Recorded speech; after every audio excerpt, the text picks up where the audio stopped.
frother video. We're doing a what? Frother. A frother? A frother video? What do you make with a frother? Hot chocolate. Yeah. And coffee. And coffee. Something for everyone. Yeah. This is a cute one. It's super tiny green. Super tiny green, cute. Yes. Hey friends, it's Nili and Levi. Levi here, coming in for a kitchen appliance unboxing. A couple years ago, I did an unboxing video of the instant brand Frother that we enjoyed and used for the last couple of years. It finally died and we needed to get a replacement, so I did some shopping around and I purchased this frother. It was not sent to me for free. I'm not getting paid for this review whatsoever. This is the one I decided to purchase. It was dirty when it was down. Oh, the box is just a little bit dirty, that's all. It was shipped directly in this box. It was monk. This is monk. Monk? Yes. What is monk? I don't know. You mean gunk? Yeah. Oh, okay. So I thought this was super cute. They have it in several different colors, including yellow, black, I forget the other colors, but I liked the green.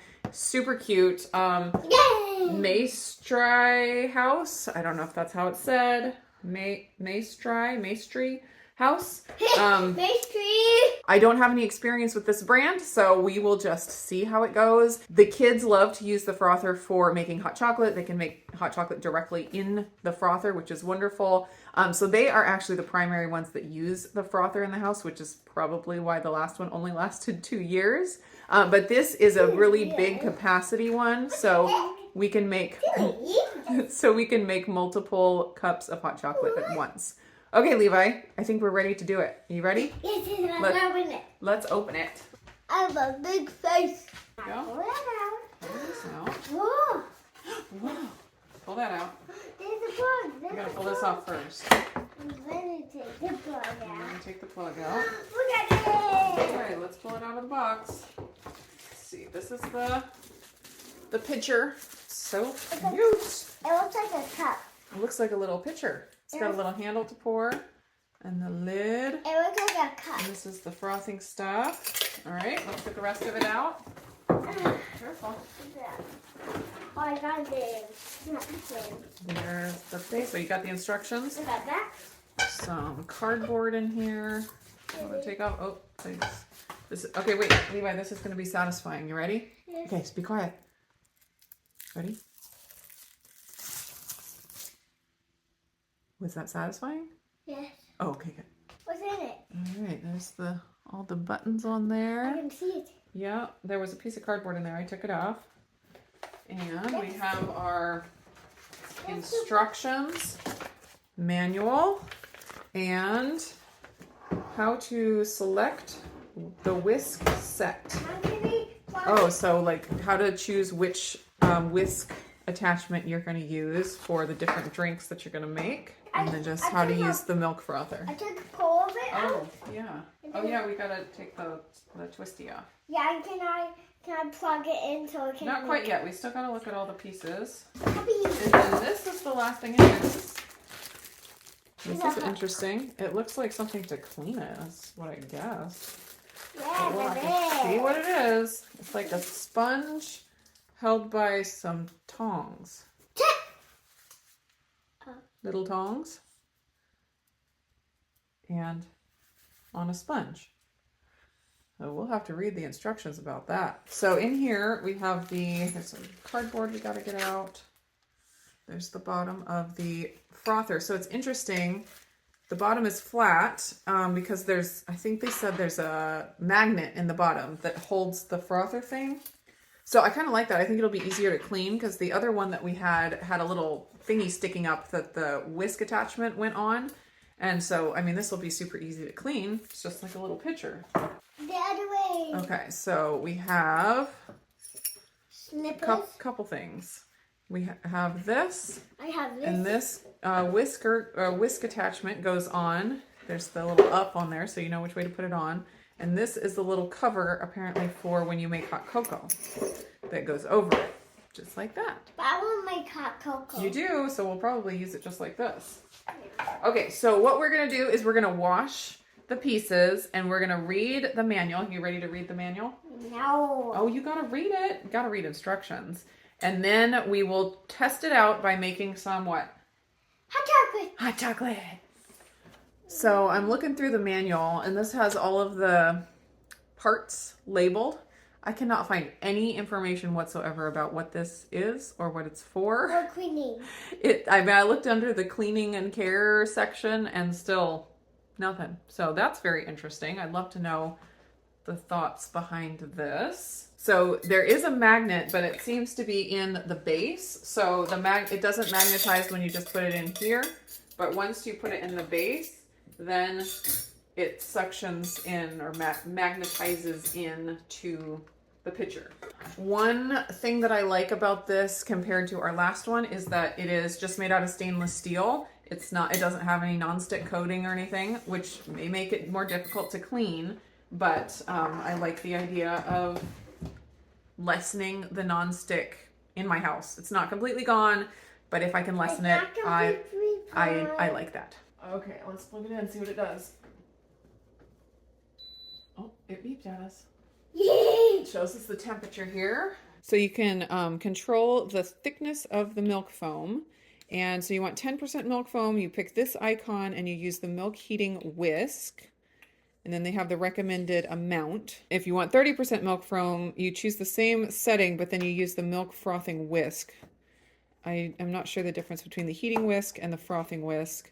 And then 50%, you choose this icon with the milk frothing whisk. 80% milk foam, this icon with the milk frothing whisk. And then again, they have the different amounts recommended, and that's the type of coffee drinks that would be recommended for. So the kids love to make what they call fluffy hot chocolate, and that's just frothed milk hot chocolate, so it has like a thick milk froth on top. So that's what we're going to try to do. So I think we'll do, maybe we'll try to, well, we'll do this one. Yeah. The milk frothing whisk with that icon. How many ounces do we do? One ounce. So if you are wanting to just heat and not froth, or not very much froth, you would do this without the whisk on it. Ooh. Yeah. Well, So you would just put it on like this, and then you just get a tiny bit of froth and you can get the heating. It said don't ever use it without this in there. Even if you're not wanting froth, you still want to have this in there. But we want to do the froth, so we're going to keep this on. And one thing I like about their website is that you can buy all of the different pieces. If you want to get a second pitcher, or if you lose a piece, you can go and just buy the extra pieces. So we're going to put it on like this, and it magnetizes down in there. Okay, and then we're making hot chocolate, so we're going to put the hot chocolate cover. Go ahead and put that on here. Hot chocolate cover on there. Plonk. And we're going to start with the milk. Yeah. And there are some max lines here. This is the max line for only heating and not frothing.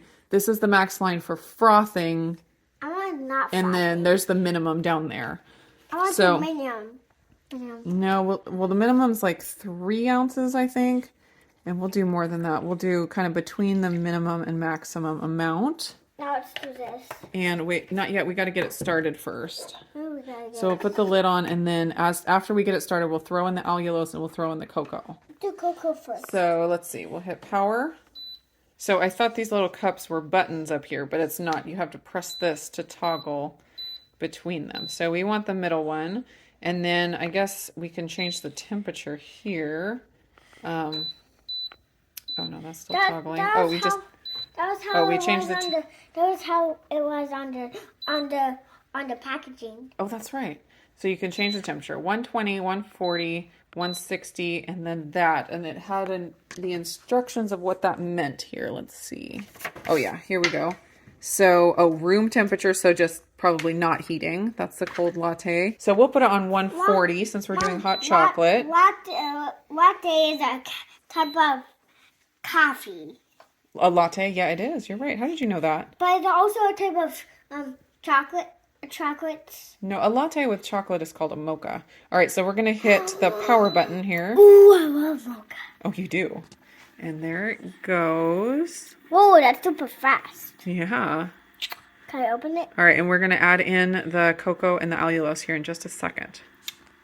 It's very quiet. That's what I'm noticing right now. Yeah, except for the spinning. Yeah, you can hear it spinning a little bit, but not too bad. Are you able to get a teaspoon of cocoa? There you go. Good work. Okay, now let me have that and we'll do the allulose. We do a tablespoon of allulose and a teaspoon of cocoa. Wow, Although it you got can, super dirty. you can add more or less depending on what you like. Can I put them in? Yeah. Okay, let me open the lid for you. There we go. And we'll let it do its thing. I wonder how long it'll take. You want to eat some allulose? Yes. You can have a tiny pinch. Oh, don't put it back in the container. Thank you. Is it good? Okay. Mom, look, it's going in a whirlwind. It is going in a whirlwind. I didn't like this one because it's so cool. It's so cute. Yeah, because it's super tiny. Yeah. Well, it's bigger than our old one. And I like that you can lift the pitcher out and not have to take the whole machine to the sink to wash. It's just so much easier just to wash the pitcher without worrying about getting water in the electronics and stuff. Yeah. So the minimum is 3.4 ounces. No, don't take that off.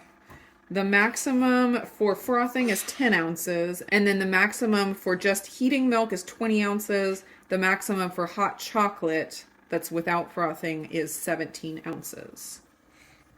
What does it say? It says Levi. Oh, it's finished. It's finished. Okay. There we go. You got the lid off.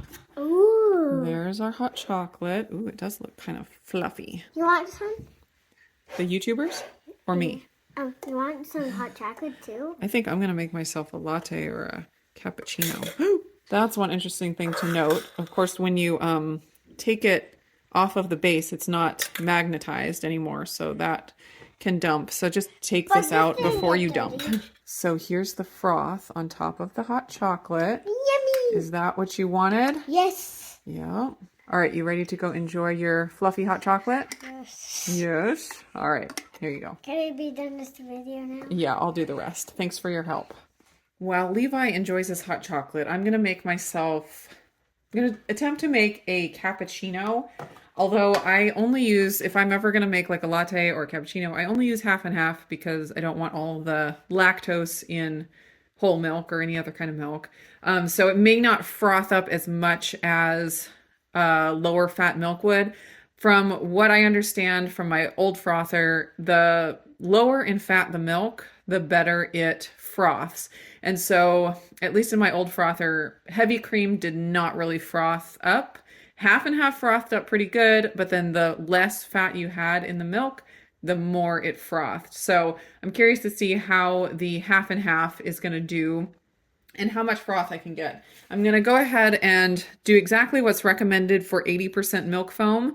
And use the milk frothing whisk. I'm going to just do 3.4 ounces and with the most froth setting. And then since I'm not doing hot chocolate, I am not adding the cover. So I'll try to get 3.4 ounces of half and half. So up here it says 120 for a cappuccino. Oh, 120 or 140 for a cappuccino or a hot latte, and then 160 for a super hot latte. I think I'll just go ahead and do the 140 and see what happens. We're going to go over to the most froth button, and I guess I should put the lid on and hit start. While that is going, I'm going to get my espresso in my instant pod. I can do the little Nespresso pods in there, and I will get a couple of shots ready to go. All right, those little beeps mean the frothing is done. Let's look at it. That doesn't look as frothy as I had hoped. A quick note while I'm editing here. I think the issue was the brand of half and half I had, because I've tried a couple of other brands since I made this video and they've both frothed up beautifully, and I got nearly 100% froth through the whole thing. I also found that I got the best froth when I put the temperature on 160 degrees, so that's what I use now. So one thing we're gonna have to get used to is just having somewhere to set this after we froth, because we're used to just being able to leave it in the pitcher, and our coffee station isn't right over by the sink, so you can't just set it into the sink. So I just have to have a place to put it. And there's our half and half. You can see the liquid at the bottom, and there is a pretty good amount of froth on top. So I know that if I'm using half and half, I should just put it on the most froth, and that's going to give me some froth. All right, so there's my frothy latte. I am curious to see what just the whole milk itself without the hot chocolate mix in there, how much it will froth if I put it on the most froth setting. We'll try to do the 3.4 ounces again, just like is recommended. And I'm going to keep it on the 140 again.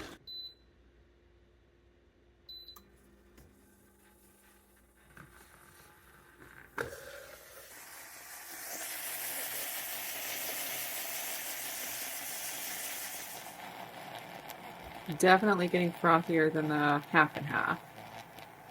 You can just hear the sound change.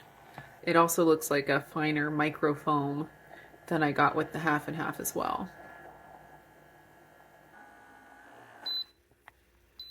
Ooh, look at that. That is some nice micro foam.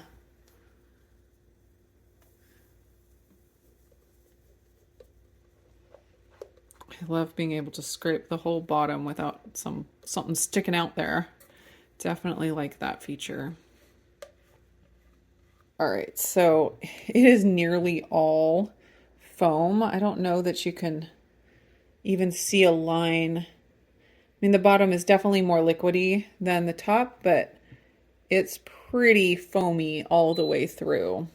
There is a lot of foam. So definitely does a great job on the whole milk. I'm also curious to see what the cold foam does. So I'm going to get this washed one more time, make sure it's cooled off, and then try the cold foam setting. All right, I'm going to do 3.4-ish ounces again. Oops, that was too much. And I don't need the cover, just the whisk. And I'm going to put it on just room temperature, and I'm going to keep it on the most froth setting.